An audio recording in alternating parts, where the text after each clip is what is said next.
Minasama konnichiwa. Dear authorities, dear participants, greetings from Barcelona.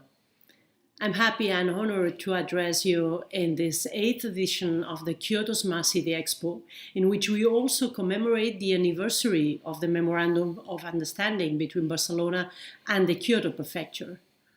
Barcelona and Kyoto share many similarities. Both are recognized as foremost centers of cultural heritage in our respective countries and beyond.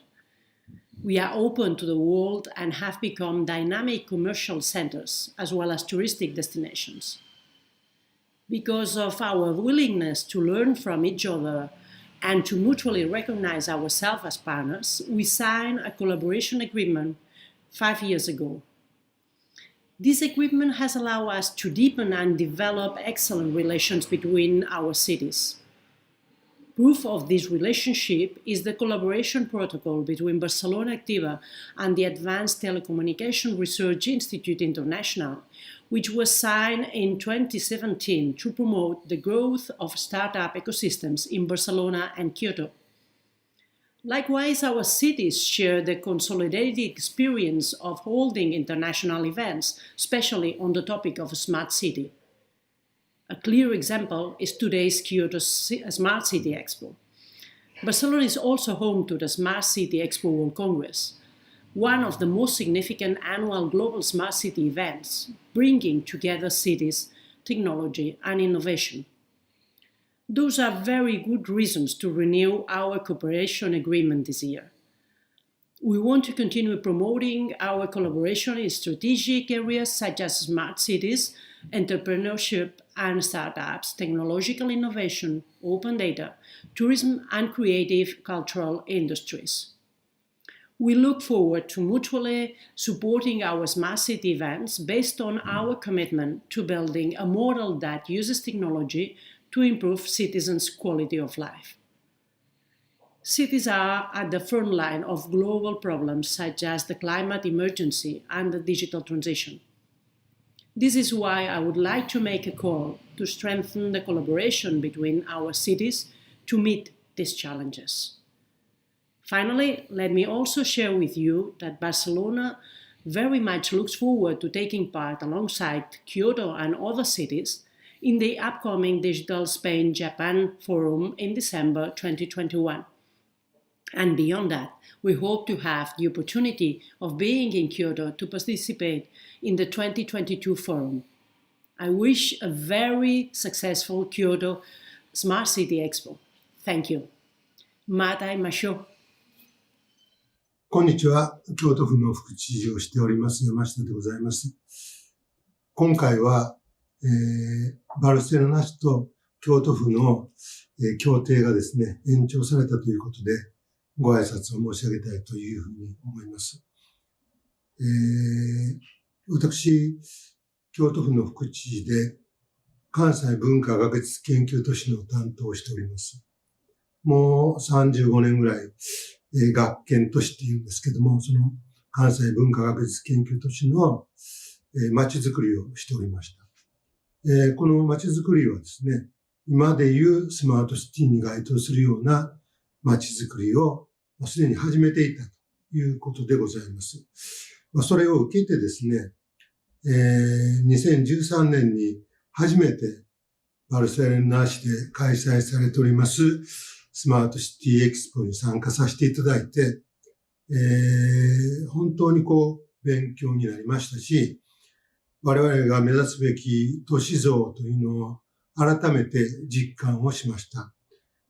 その後ですね、スペイン大使館の大変なお骨折りで交流が深まって、2016年に協定を結ばせていただきました。当時はですね、先行しておられるバルセロナ市に京都府が追いつけるかどうかというようなことを私は大変心配をしておりましたけれども、徐々にですね、交流する中でお互いに学び合う点もあるし、刺激し合う点もあったということで、大変いい交流ができたというふうに思います。今ではですね、スマートシティを支える社会起業家を育成するために、スタートアップの方々をどう育てていくのかというようなことも議論の範疇になってきて、お互いの展示会にスタートアップを連れていくと、参加していただいて意見交換をするというようなことももう始まっております。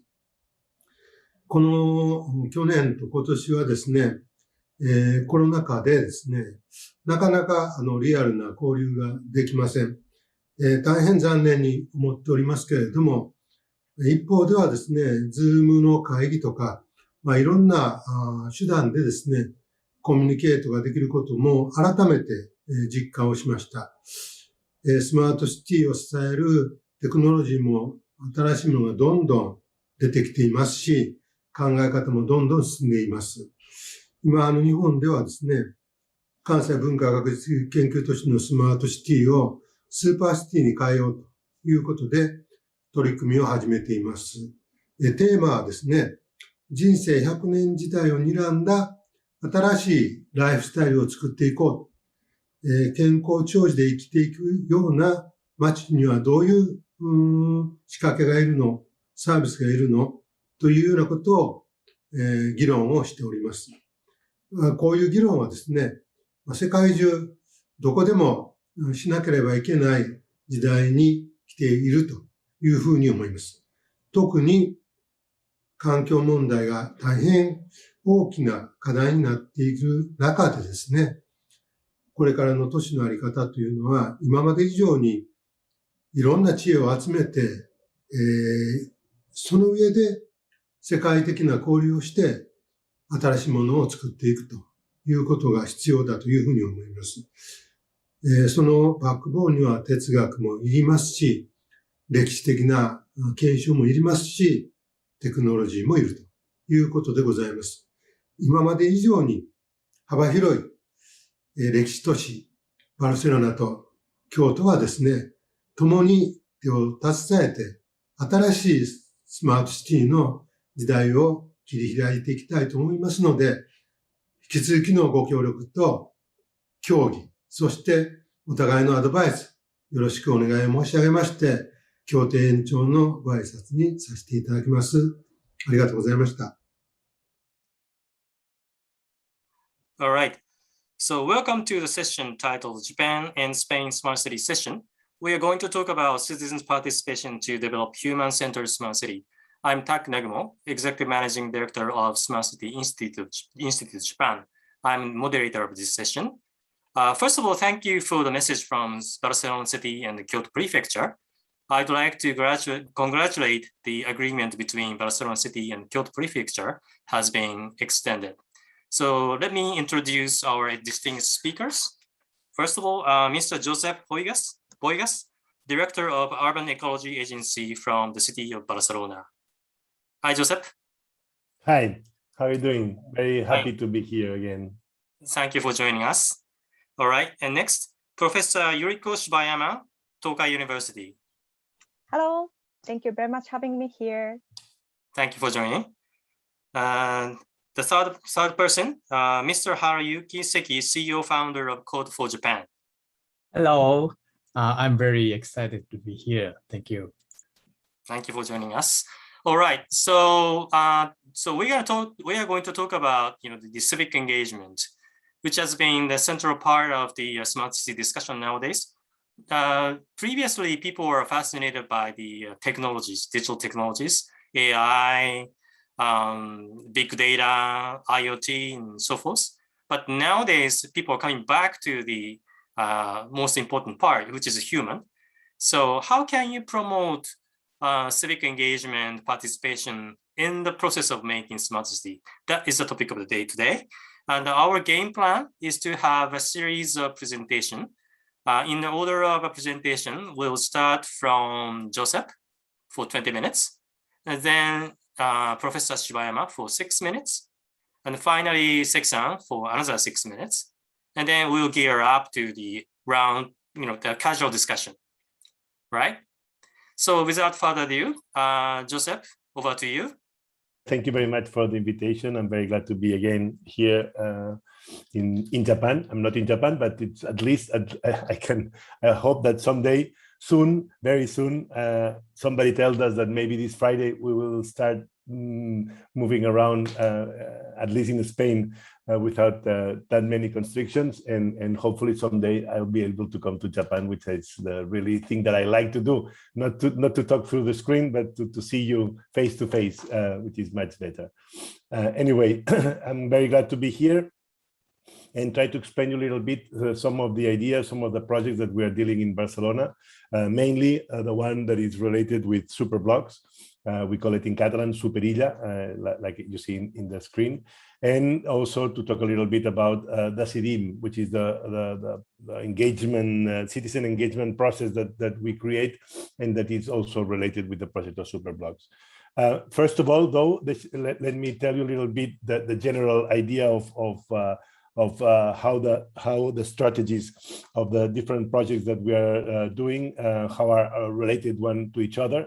And we do it in a very simple way, putting the people in the center. We've been many years transforming the city, but maybe the last years we didn't really do it because of thinking about the citizens. We were thinking about the economy, we were thinking about many other important things, but maybe what's now the moment to really put the people in the center, and around the center, trying to, like an onion, create different rights. The right for housing, maybe the first right is the right for the health, our own skin, but maybe next right, it would be in this onion, the right for housing, the right for a neighborhood, the right for the city, the right for the metropolis, and of course, the right of becoming a global city, but not the opposite, because we've been many years lately doing just the opposite, creating really strategies to become part of a global city, but maybe we didn't really take care of the citizens that they were living in Barcelona. So around this very simple scheme of the onion, we create also different strategies, like how to fill life with streets with life, how to recuperate neighborhoods, that ecological transition, how to reorient the great transformations, and of course, how to think in metropolitan scale, not only thinking about the city of Barcelona, but of course thinking and realizing that the reality of the metropolitan scale is what we should be dealing in all those projects. And of course, we cross this flower with the onion that we were talking about before, the rights, the different rights of housing, of neighborhood, of city, and of metropolis. And then we have all these projects at the same time that we kind of place them in the map, also to realize like this social and spatial justice, to kind of be sure that all those projects that we are dealing are really reaching everywhere, because many times, or many years before, maybe we had a lot of projects, but concentrate them only in the places that they were very sexy, like for instance the seafront or the center, and now you have to be sure that all these strategies, of course, they reach everywhere, and reaches, of course, the places which they need more, which definitely are in the outskirts of the city. So this different strategy is somehow I'm not going to explain just one project, but it's very easy to understand at least two projects which are very complementary. One is how we deal. I don't know if you see my cursor. How we deal with this. This is the highway that goes all around the city, a great infrastructure that had been built in '92.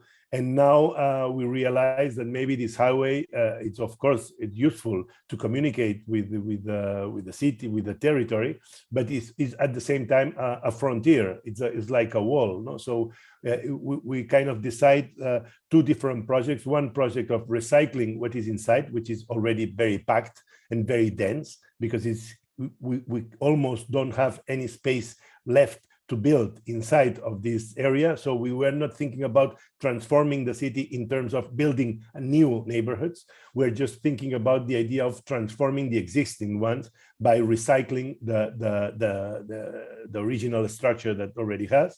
And a complementary vision, which is how do we really soften a little bit the wall, no, and rethink about this wall as an opportunity, not as a frontier, but as an opportunity to really relate have a new ideas, to have new relations with the sea, with the rivers that we have in both sides of Barcelona, and with the mountain. So that the ring road, it's a barrier, it's a frontier, but it maybe can be easily transformed into something, a device that kind of redefines our relation with the geography. And this is also kind of a very important and complementary idea of the superblock with this idea of the ring. But I'm just going to explain a little bit the superblock project.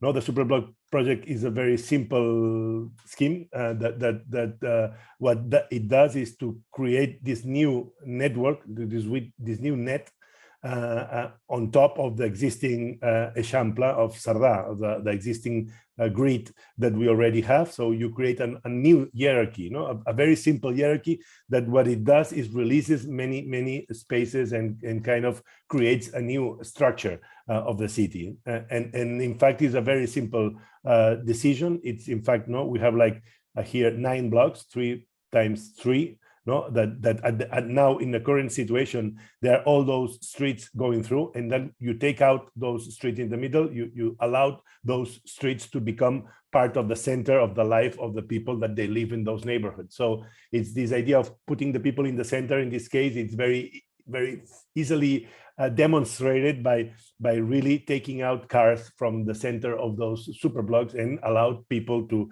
gather in those areas.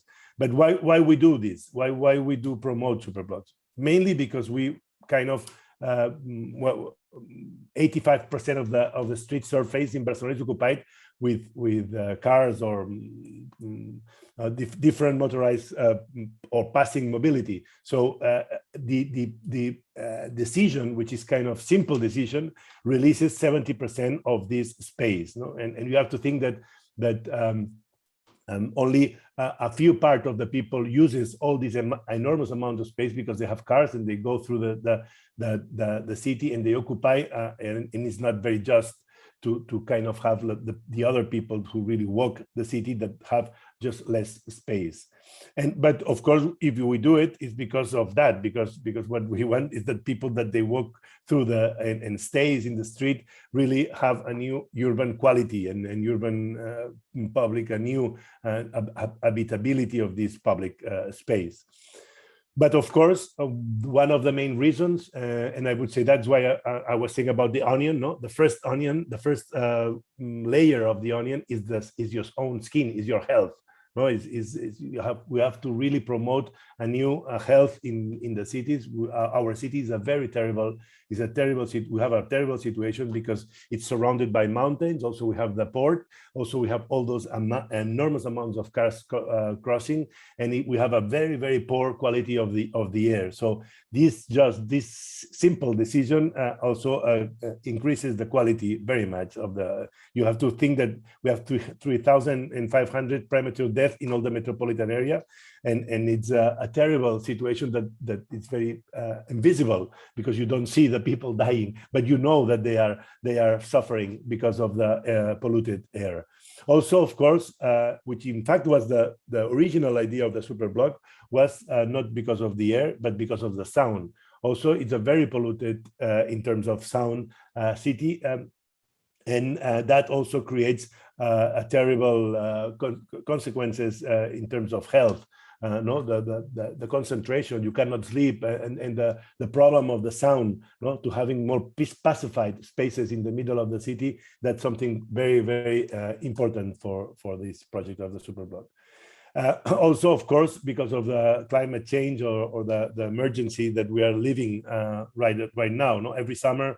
We have more problems with the heat island effect, and we are sure that with this we can create these superblocks are going to be kind of islands with the opportunity to really create more shadows and with more greenery that allow, and of course more the surfaces, change the surfaces and not having this asphalt covering all the city and allowing transparency, and creating another ecology in those areas.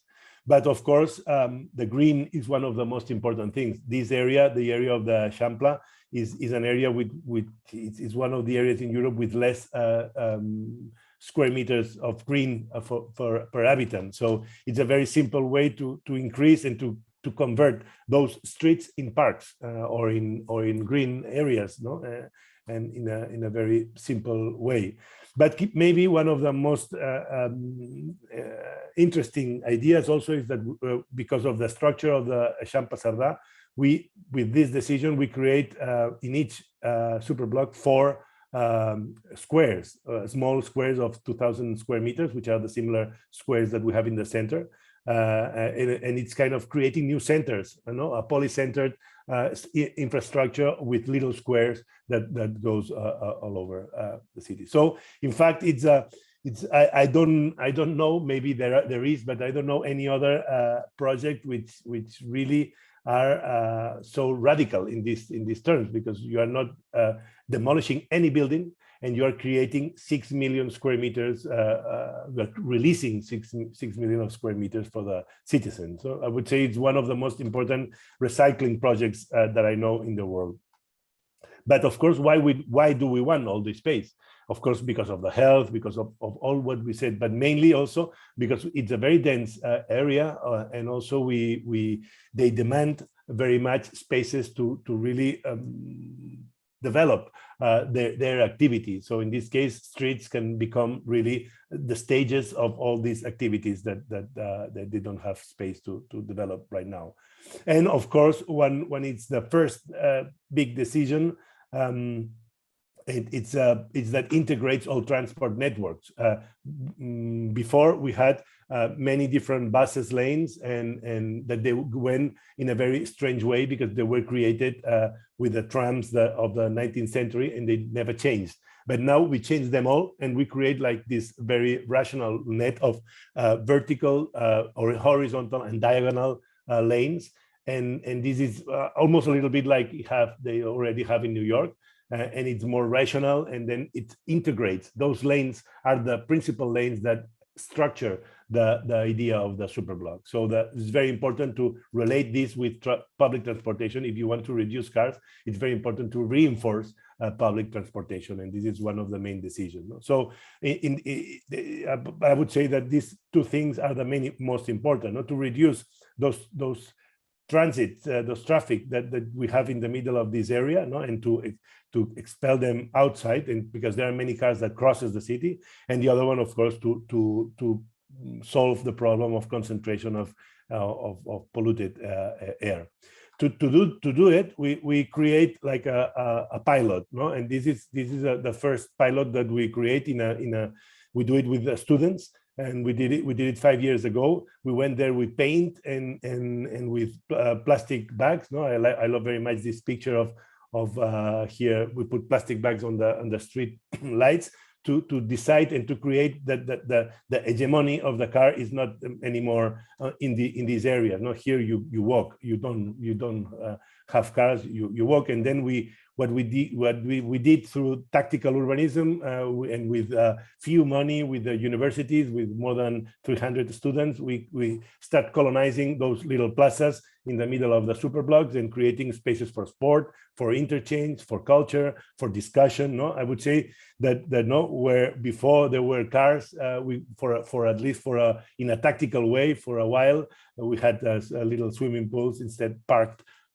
swimming pools in the same space that the cars used to park, or spaces to gather for neighborhoods or for neighbors. And what we say the most important was to create in one of these plazas, to create a parliament, a space to really discuss and develop the idea of the superblock. In this case, we have here architects like Iñaki Vaquero, the politicians like Janet Sanz, who's in charge of urbanism, and of course Salvador Rueda, who was the former director of the agency that I work, and he was the creator of the idea of the superblock, here defending the idea at 4 in the afternoon, and here at 1 at night, maybe a little bit more tired, not raising his hand anymore, but we were there for 1 week discussing every day with the students, with the neighbors, with the politicians, and it was an amazing and very interesting moment. No, that of course next day, the idea of Superblock, that nobody knew what it was, started to become a reality. You know, it became part of the newspapers. All the taxi drivers, there were some that they were against, some that they were for. Of course, it was a creation. They create a group of people that they were completely against because they still wanted to go to their houses with their cars, and they didn't want to have all those spaces. But this after 1 year, then to really think. Taking out the tactical project then started to become a reality with more strategic decisions and more structural decisions, like how to transform them. And really now it's an amazing situation because many different uses where before we have cars running at 60 kilometers per hour. Now we have people doing many different things in the center of those superblocks. That was the first one. The second one was already done in a maybe a little different way. It was not. There was no debate because everybody wants now a superblock in their neighborhood. After the first experience, now you have the second one, which was more structural from the beginning, like around this market.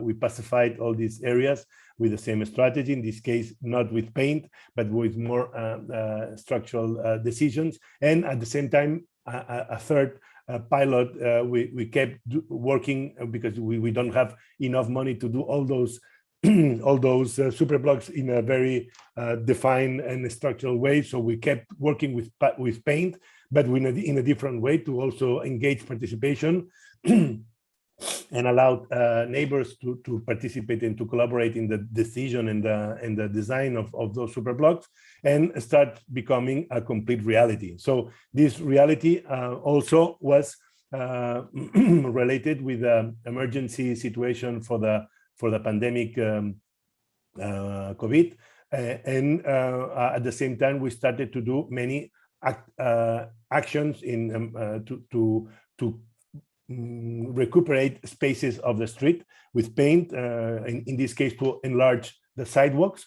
to allow people to walk during the pandemic, and this was very much related with the idea of the superblocks, because we started to do all those tactical works in the streets that we also want to transform in the superblock project. No? And now what we did is, after the experience of the pandemic and the tactical design and urbanism and stuff, what we create is an international competition to go forward. And now we made like those 3 pilot projects, and now we extend this idea into access, superblock access, and superblock little squares, so 4 access and 4 squares, which had been done, and afterwards it's going to be 21 squares and 21 access to kind of engage the whole area as a one superblock, not only islands, different of happy people, no, because the problem of superblocks is that you do one pilot, second pilot, third pilot, and it seems like you are creating like happy people, and then the rest they don't see the way that they can gain one of those spaces. So what we create was a strategy to kind of cover the whole area of the Eixample, and we made this competition that I hope now you can listen and see this video. Oh, sorry.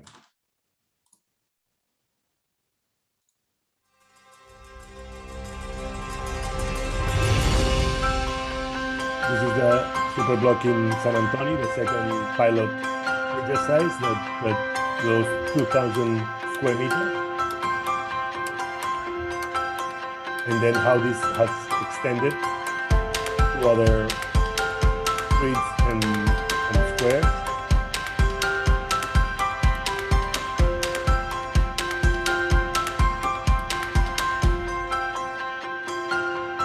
And this now is being extended with this competition that has just, now they are working in the final project with these 4 axes and 4 plazas that we are about to start the building of those public spaces. And next step is to go forward with these 21 streets and 21 plazas.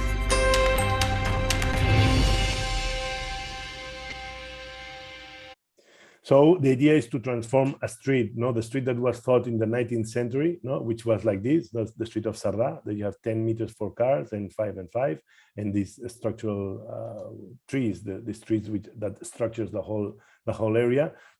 But what happened in the 20th century with the cars is that in fact it was transformed into this, a space which is polluted and filled of cars. And now what we're trying to do is to create a new infrastructure, green infrastructure, with new areas for the people to gather, with the relation with the buildings, with a new materiality, more transparent and more allowing water to really create and complete the cycle. Also to use the trees that we already have, but to adapt to new species and create new ecologies, more diversify, and also of course to allow accessibility to everywhere. So with these ideas, or like the squares, which now are places to run or places to park, to kind of gain those spaces for the citizenship. We have these cars now, and this is the option that won in the competition, which is walking in the center.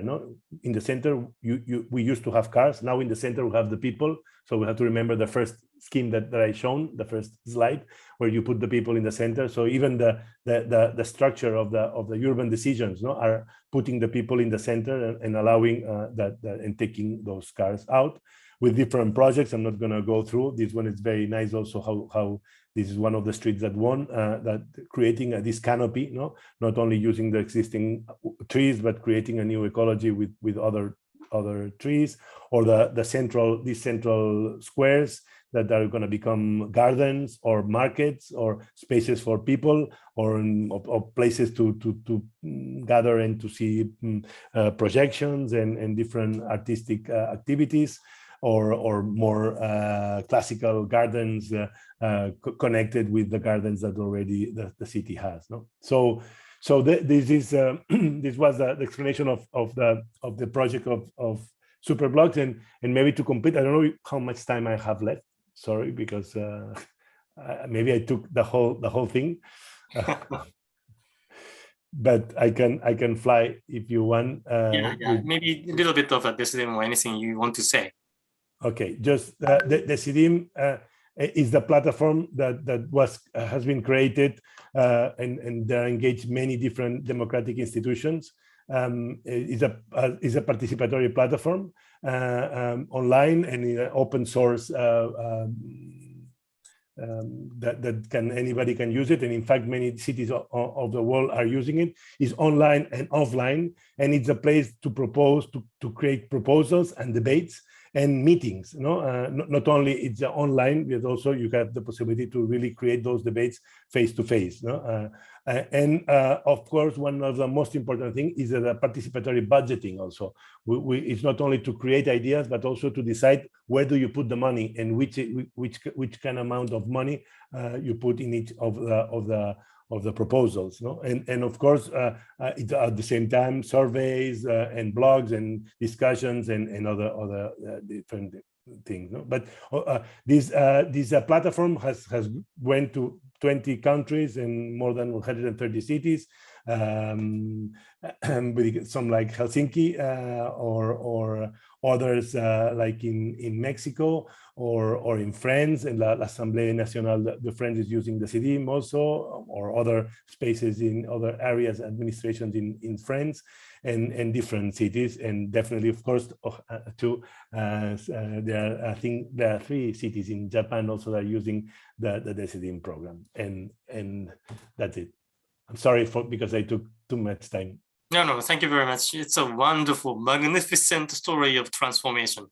Yeah, I visited Barcelona 30 years ago. That's very different. Now, in your term, car hegemonic cities transformed to walkable, greenery, human-centered city. Wonderful story. So we will talk about it later. Thank you very much, Joseph. Okay, move on to Professor Shibayama. Over to you. Okay, then I will start. Okay, so thank you very much again. And I also enjoy the presentation by Joseph-san. So we now travel from Spain to Nordic countries, a little bit northern part of Europe. So my role is to introduce about the cases of Nordic countries, especially on Finland. And my name is Yuriko Shibayama, and I'm a junior associate professor of Tokai University, Japan. I'm a social scientist. And first, we look at a bit of the scale of Nordic countries. Maybe that encourages our progress in Japan, since the population of Nordic countries and even its capitals is not so big compared with Japanese cities or mega cities, and less populated than Barcelona, for example. So we could kind of imagine what kind of municipalities has more inspirations from Nordic cities in Japan. Depends on the scale of population of Japanese municipalities. So those cities or countries, they are well known for high level of innovation, gender equality, happiness, digitalization, and creativities, etc., etc. They ranked in the international rankings all the time, very up nowadays. Even though the population is not so big, they are very competitive, and GDP per capita is pretty big. And they have a good education system and welfare policies. And very interesting that they work very actively now for the future toward circular economy, zero emission, green, sustainable society. This is the view of Helsinki. And as all of us knowing now, the presence of cities getting more important. And understanding how Nordic countries or Finland now develop urban growth, they all has a ground of Nordic welfare state or society, which has unique own universalism ideas, meaning they cover all citizens as a principle. So they develop now city toward the future based on this tradition and heritages. So it's not like smart city project coming from the sky suddenly, but they have this ground. This is something we should understand first. And to observe a case of Nordic countries or Nordic smart cities, I would say they design the society comprehensively and not like piece and bits, but they are very good at designing and having holistic ideas in one. And they try to update the scheme for democracy. This is maybe one of the topic today. Now the society has been changing to post-industrial society, and they are thinking how to keep the level of democracy and doing trial and error a lot. Then creating new concepts, for example, mobility as a service, or absorbing new ideas into existing systems. So they combine, recycle things and remake things. And then developing user experience and utilizing the knowledge of information society and technology. So they also are in one, not traditional experience or new technology is separated, but they combine it very well. And also we should remember possibly is known architect Jan Gehl work, Cities for People. So from city planning point of view, they have a good trend to put the put the citizens, people, humans in the center of society. Then I will touch the case of Helsinki now. Helsinki is, as you can see, is very compact, comfortable city. I would say I have lived there for over 5 years. They struggle the collapse of IT bubbles early 2000s, but they had kind of recovered it and even having new aspects after that and kind of gaining the younger generation power who has a richer international experience and make the city very active nowadays. Turning point, one of the turning point I'd say happened in 2012 when they run World Design Capital for whole year, having a lot of events, and events connect the people officially, unofficially, and through the events, the city or the people of governance, they realize the importance of user experience or citizens experience. And then they have developed the marketing plans to cherish the locals first, and which makes foreigners to come, to attract foreigners. #myHelsinki. And it's so amazing and surprising to see many new projects coming in last few years. New renovating the libraries, museums, use the hospitals to the startup camp, having modern sauna, urban sauna here and there, developing archipelagos into new contexts, still having a nature very close from them. So every time I visit Helsinki, I enjoy to see new things. Unfortunately, I could not visit there for now more than 1 year. And also they have a smart city project. But interesting thing is that it's, as maybe Joseph-san mentioned, it's not the smart city project, it's not the project for the people living only there. It should be combined from other areas as well. So it's just part of the city planning. Now, Helsinki City has developed the Master Plan 2015. Since 2013, they had used this interactional process to gain the citizens to the process and approved this Master Plan 2016. There you can see, for example, transportation policy, very important, and city Blevaldi to get the people to the city, those also important for them, and having networks of each areas, those are mentioned very well, and also mentioning how they have developed this master plan using the showroom called Lightry, the place they built a showroom in the center of the city, gaining the people, having workshop, and listening the voices of citizens. And marketing team of Helsinki has developed a project called Brand New Helsinki. And there they put the locals first, and locals are the best brand builders, they believe. This is how they developed #myHelsinki project. And when I lived there, I was also interviewed from one of the member of Helsinki City, how I live as a foreigner in Helsinki. What is good about Helsinki, what kind of problems I have. So they collect voices like that. And they made the marketing plan of Helsinki. They understand their resources and they understand their potentials in international map. So they say Finland or Helsinki is now transforming and being smart and functional. And they have a fascinating contrasts like summer and winter, science and culture, and they're unique and diverse. And finally, I touch a little bit of the case of Decidim in Helsinki. I'm not expert of that, but I know that they have a project called OMA study in Helsinki. OMA means my, and study means city, but slang of Helsinki. I think it came from Swedish. They called city as a stad. So they changed the name as an OMA study and show the process very clearly and showing what they do, how they vote, how they insert ideas from citizens very clearly. They did they do this as an experimental project. And who is behind of this is the group of the people called BIBU, Tackling Biases and Bubbles in Participation.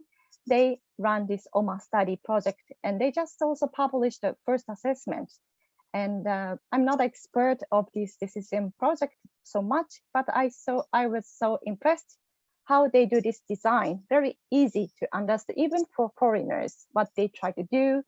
And and how what time frame they think and what's the problem, how it's ongoing. So I would say this kind of user-friendly approach is very much working well.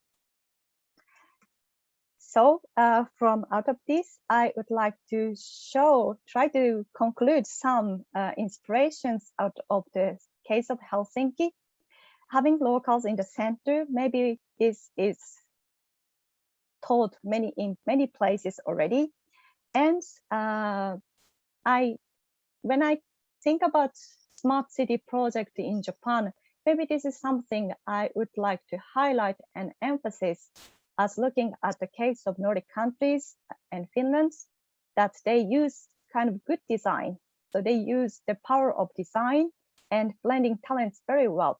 So it's not smart city is too technical, but they can see it. They know whole pictures very well, to show the pictures very well holistically, and very easy to access, very easy to understand, more casual, I would say less bureaucratic. And understanding what you have in your hands and recycle it with modern contexts, kind of using the backcasting methods and put the goal to, for example, in every 10 years. And it's not so serious to enjoy the life in that city. You need to be comfortable to be there. So I could see there, one of the successful elements is they try to entertain citizens very well and having fun aspects as well. So I conclude that Nordic countries, now today I talk about Finland more and Helsinki city more, but they keep their traditions. So they keep for all people principle, and then they keep designing the city on a human scale in a modern context. Thank you very much. Okay, thank you very much, Suwana Sensei. It's interesting to see that the Joseph mentioned that the tactical urbanism and the urban ecology, those are the kind of keywords sounded from the case of Barcelona. And the case of Helsinki is more like the design, innovation, the welfare state, social economic systems. Interesting. They both are different, but rooted in the human-centric ideas. Thank you very much. All right, let's move on to Seki-san. Thank you. Yeah, those two presentations was great. I was very excited to be here, and let me show some examples from Japan. Again, my name is Seki, a founder of Code of Japan. Let me show my slide. Okay. Yeah, I'm going to explain our citizen participation project and how we used open source citizen engagement tools, DISDIM, in Japan. Before diving into the DISDIM, let me introduce Code for Japan quickly. Our vision is to build a society by thinking and creating together with diverse people. And one of our focusing areas is Make Our City project. It is a challenge to redefine a smart city concept by citizen participation. But why do we need to redefine the concept? In Japan, many smart city projects are happening in several cities, but most of them are testbed projects and planned by municipals and enterprise companies, especially IT companies. Also, local or national governments tend to pay for fancy tech solutions like autonomous cars or drone deliveries or health tech and so on. Many smart city projects are appealing efficiency, convenience, or productivity. But is it true? I believe that the purpose of city planning is citizens' well-being. Too much focusing efficiency may harm the citizen's sense of well-being. For avoiding such misdirection, we started the Make Our City project. We improve citizens' well-being through citizen-centered city planning, and starting from myself, so that make our city. And we are developing a platform for prototyping with the diverse citizens and researching data-driven decision-making process. And we are also providing citizen participatory city planning methods, including decidim. Currently, we are running 2 projects for 3 municipalities and 1 project with Smart City Institute Japan. And let me introduce decidim in this presentation.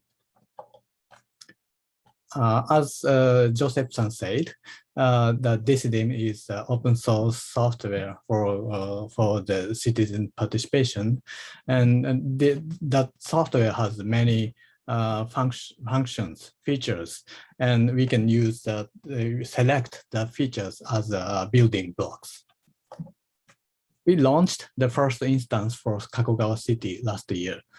Then Hyogo Prefecture and some other organizations also used our platform to create policies or gather ideas from citizens. The private sector is also using it right now. And during the, I will explain about the Kakogawa City's case. During the planning period in Kakogawa City's smart city policy, we also organized an offline workshop with students. And also we invited students, high school students, to gather ideas from them. And I realized this kind of intensive workshop is very essential to collect students' voices. Just only having an online interface is not enough. And so we put the workshop result to the decidim. And this kind of offline and online feedback loop is necessary if you want to create a city consensus. That online, also the online platform is good for having diverse people. This chart shows what kind of people visit to Kakogawa City's decidim site. And as you can see from this chart, 30 to 40 males visit Kakogawa site after 19 p.m. It is out of the business time of the city office, and also it is difficult to organize workshop in daytime, so that people cannot join, especially the busy businessman is not able to join. But but via this decidim, those people can join. And also we had 2 phases from beginning to today. Rather than ordinary scheme of student participation method, we engaged with the younger generation. At the first phase, many teenagers could join our platform. And right now, there are nearly 500 people using decidim, and still the under 40 people is using decidim. Also, the cities have a traditional method to correct all elder people's feedbacks, so that we can combine those results. And also, interesting thing is half of users use smartphone devices to use decidim. So user interface is really important nowadays. And let me show other instances for using decidim. This is a platform organized by Hakuhodo. It looks very fun. And Hakuhodo uses this platform for collecting the Shibuya World citizens' voice. and think about innovation of the cities. Also, we are exhibiting this theme at the exhibition called Rules. This is very popular for younger generation right now. But we just started our journey. There are still a lot of unanswered questions, and how we can involve citizens widely, or the student participation process requires a lot of work by municipal officials. So, and it is, sometimes it's very hard for the city officials allocating that time, and how to create a safe space for constructive discussions. Sometimes people are arguing. So yeah, so we need to have some rules or regulations or some positive feedback loops. And what kind of topics is applicable for this kind of student participation processes? So yeah, we will continue to use this theme and try to involve more diverse students to this kind of city planning process. That's all. Thank you very much. All right, thank you very much, Sik-san. And Sik-san's one of the slides that says efficiency is not equal to well-being. That manifested, key ideas, right? Business is sometimes important, but if you rely too much on business or economy, you will lose civic engagement, ecology, whatnot, what's counted more important today. Yeah. All right, thank you very much. All right, so we tend to see differences in the commonalities as well. Now let's start discussing what the ideas about the human-centered smart city. The first question I want to ask Joseph. So you guys experienced a magnificent transformation, right? And then I think it was not that easy to start. You showed one of the pictures saying no superiors, right? So how did you manage, people to get the more consensus around the new ideas of the tactical urbanism? Joseph, muted. Sorry about that.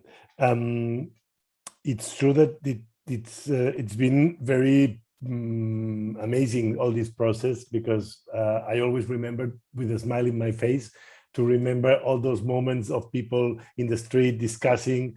But when I say that to the politicians, mainly to Jeanette Sanz, who's the one in charge of urbanism, she looks at me and she wants to kill me, because she had a really tough time defending the idea in the middle of the street, and that. So it was not easy.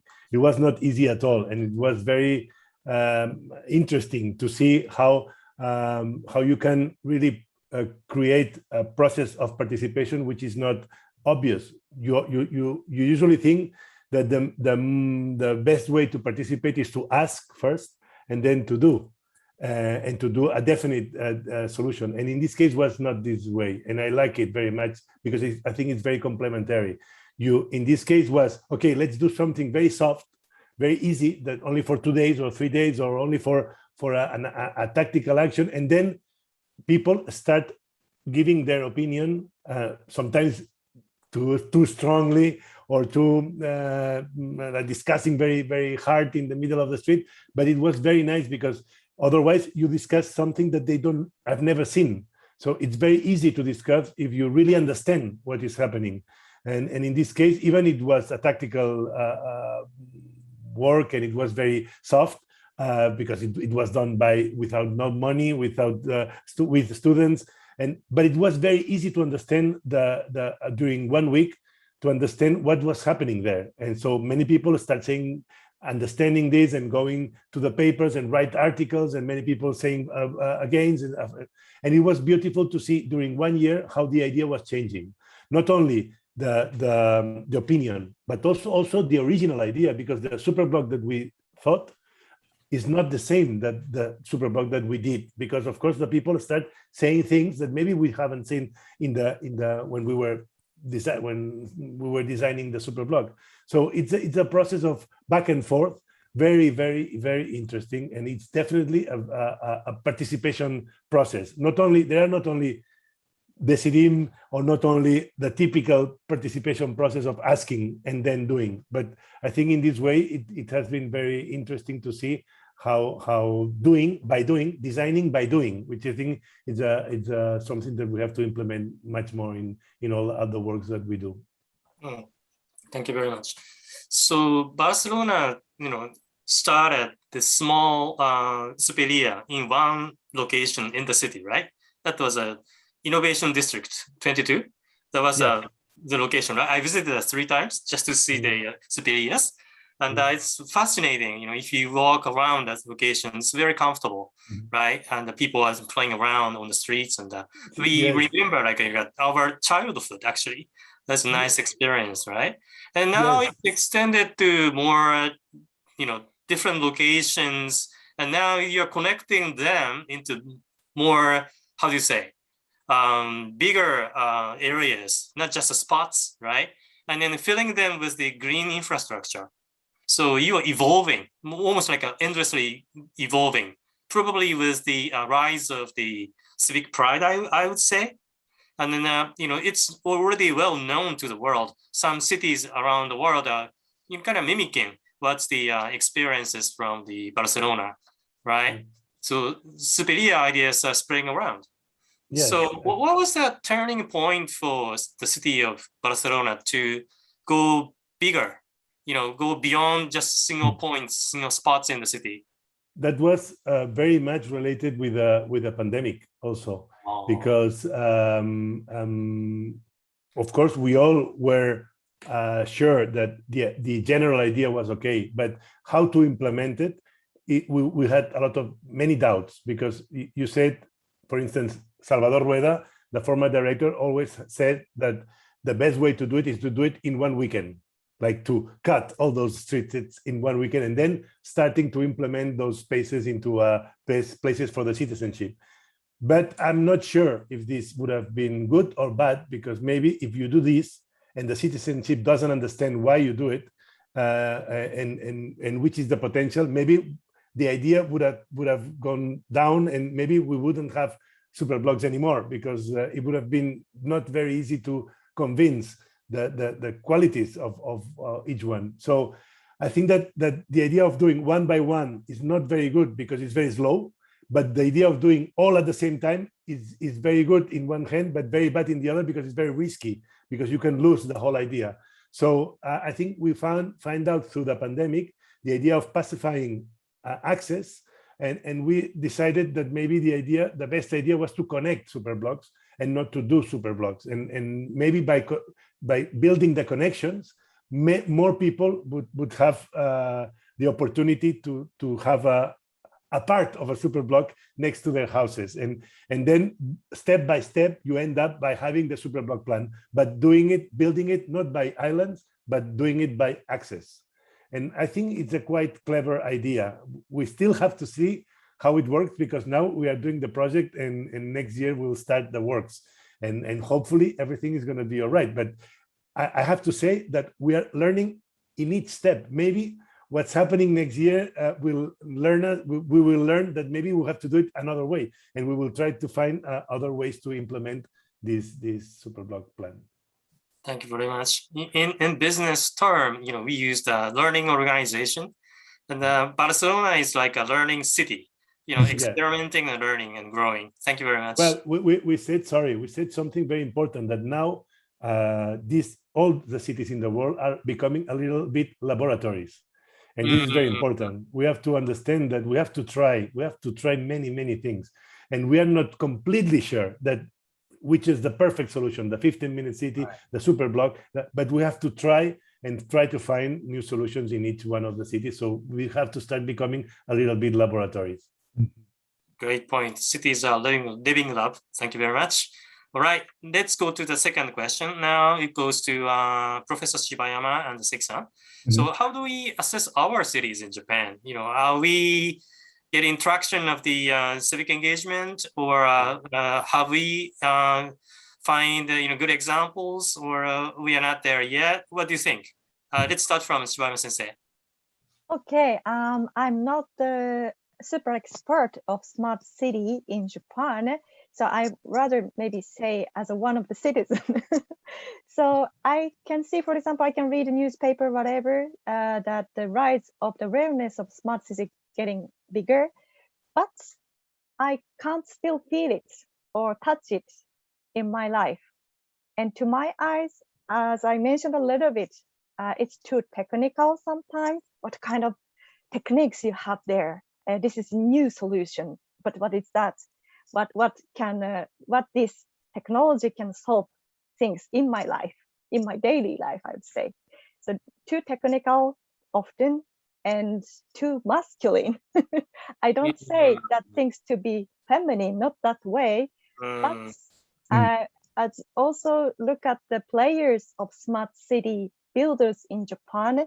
If I compare with, for example, this Finland case, players are so different, bigger corporations, technical engineering companies, construction companies. Maybe Finland involves more architects, design companies, small group of the people. So maybe this is something I could suggest. I want to fit it more closely. Thank you very much. I was once talking to someone in Finland. They're saying that the way Finland people are making cities like a Moomin Valley instead of a Silicon Valley. So social cohesion, the proximity to community, and the family ties all remains as a base of the city making. And we might have lost some touch of those community orientation in the the industrialization or modernization, right? So going back to where we started, I think is an important message. Thank you very much. And Sik-san, now I want to hear from you. And you are the catalyst of the civic tech in Japan, which is a new feature, actually very, the emergent, the phenomenon, the after the great earthquake, Eastern earthquake, the civic tech started to play a role, and then now it's full bloom, I guess. And then, looking around other parts of the world, Japan is probably known for a civic tech country going forward. So tell us your experience. Yeah, I would say the most city had been thinking human-centered city plannings. Actually, there were a word machizukuri in Japanese. So that word contained the sense of the citizen participation, actually. So yeah, before smart city, actually the many cities were trying to involve citizens for city planning, but after smart city concept, that kind of people who had trying to involve citizens were excluded, I think.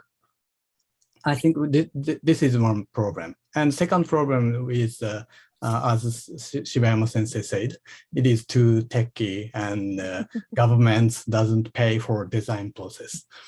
That is the so in result, I would say that there is no successful smart city with citizen participation. It is. And yeah, people thought that the smart city was tech-related issues, and the city and IT companies build plans, but those efforts have not been implemented as a citizen-centered principle. But I think new era is coming. The Japanese government digital agency has a vision, and it is includes a well-being concept and leave no one behind. So yeah, Japanese government also realized we need to involve citizens. So from now, I think many of challenges will be happening, and think about how we can involve diverse citizens to this field. Okay, thank you very much. Okay, let's move on to the third question, which will be directed to Joseph and Seki-san. And we touched upon the DECIDEM as one of the potential tools to promote the civic engagement and participation. And then some other methodologies or thinking were also mentioned, like participatory budgeting, right? And then the picture of the Superiors looks like already like a theater of involving people for democracy, right? So tactical urbanism is another one. And then Professor Shibayama mentioned the power of design as well, right? So what's the necessary toolkits we should probably put into a bag to promote the civic engagement? What do you think, Joseph? Well, you said it already. I think very well classified. Of course, we have the CDIM. We also have the former and the classical, and then we still work with them very much.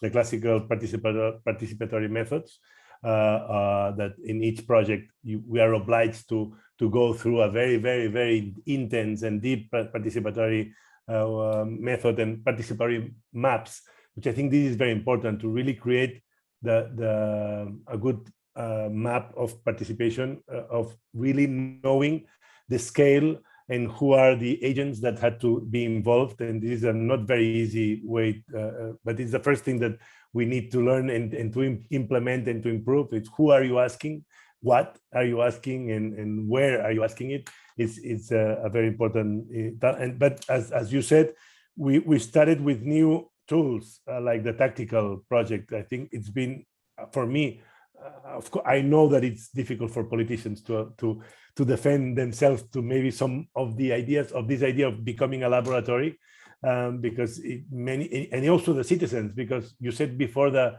neighborhood of 22 at, they are a little bit tired that they are always like rats of a laboratory. They say it this way. We don't want it to be rats of a laboratory, that you're constantly experimenting with us. Say, okay, and they are right. You have to choose and you have to be balanced, but it's very important that we all have to accept that we need to change our cities and that that our city becomes a little bit a laboratory. And then you prove different methodologies. And of course, the CDM is one, the classical way is one, the tactical is another one. The participatory budgeting, it's very important also, but you cannot have all your budget placed in that method because it's only part of it. And maybe the parts that engage them easily, you cannot great infrastructural decisions become participatory budgeting because you also have the experts to decide to those big very important infrastructural decisions. And so it's a balance of many different methodologies that we still are learning very much. I mean, we use them in a different way, but it's not. I think that we still have to really implement very much more and learn out of those experiences. Thank you very much. All right, Seki-san, how about you? Yeah, after studying DCDM in Japan, I feel we are learning democracy right now. So before that, I am not the citizens who actively actively join the policy making or some kind of city planning things.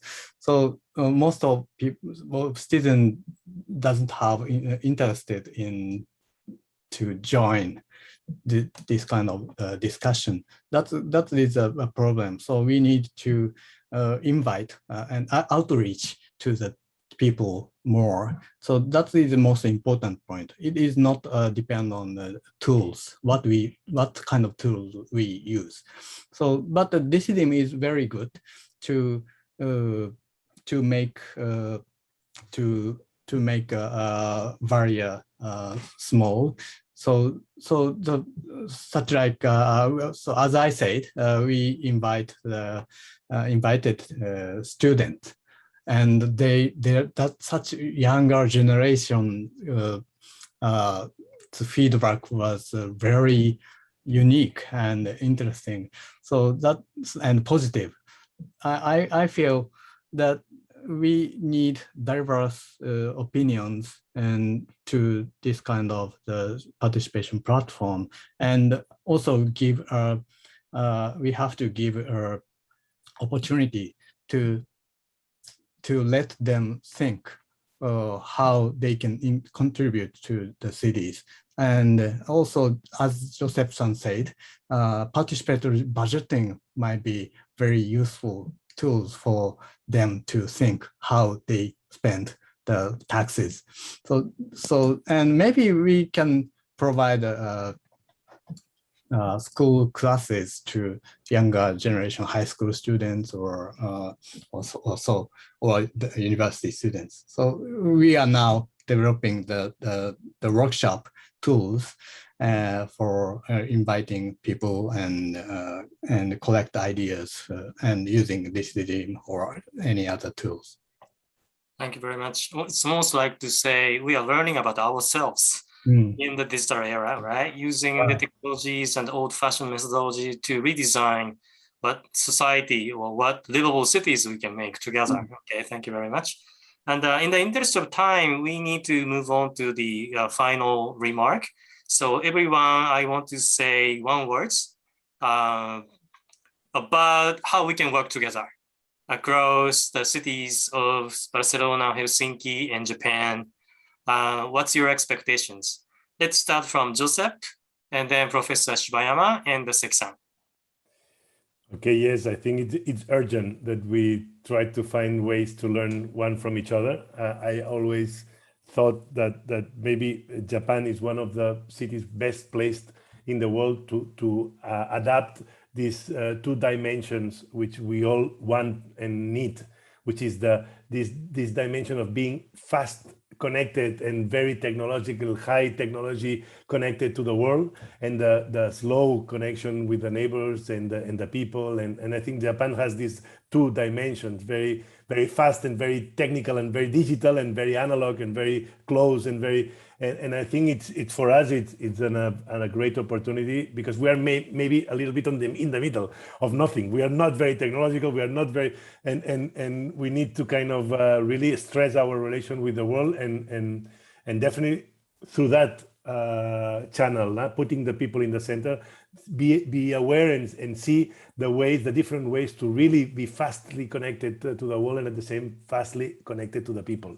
And I think is the urgent thing that we need to do. And I'm very glad that you invited me to talk about Barcelona. But what I'm very glad is to listen about the things that you're doing in Japan. Okay, thank you very much. Shibayama Sensei? Yes, I think I'm also repeating Joseph-san, what Joseph-san had said. I think having this kind of network is very good to see ourselves more objectively and knowing what we have. So I think also maybe sharing tips, not the big visions only, but sharing the tips, what kind of things you struggle, what kind of solutions you have. This is very inspiring. And also we should not forget to think what it makes sense, not only looking at new things or super things, but how things can be changed and how citizens can have better life in the future, sharing not 1 year project, but long time frame plan together, I would say. Thank you. Thank you very much. Sek-san? I also agree that this kind of network is really important. And I think it is great to have a open source minded. So one important thing of Decidim is open source software so that we could localize that into Japanese and tweaked to fit with the Japanese situation. That is a free culture is really important. Not only sharing experiences, but also we can share source code. It is fascinating thing. And so we have already sent pull requests to the Decidim-based repositories. So we also already could contribute to the Decidim Barcelona. So and also open source software creates a community. I know that there are the Decidim community, international Decidim community called Decidim, Meta Decidim. And I will have a session at the Decidim Fest in next week, the Decidim International Conference. So I am also very excited to have that kind of session and share Japanese experience. Yeah, let's connect. Thank you very much. So we had a very fruitful time today and exchanged a lot of information, views together. And hopefully we can fly to each other soon. I think the days are coming shortly, right? So we can enjoy paella and sushi, sake, and the sauna at the same time, right? Okay, thank you for joining us. Thank you very much. This concludes our session. Thank you. Thank you very much. Bye.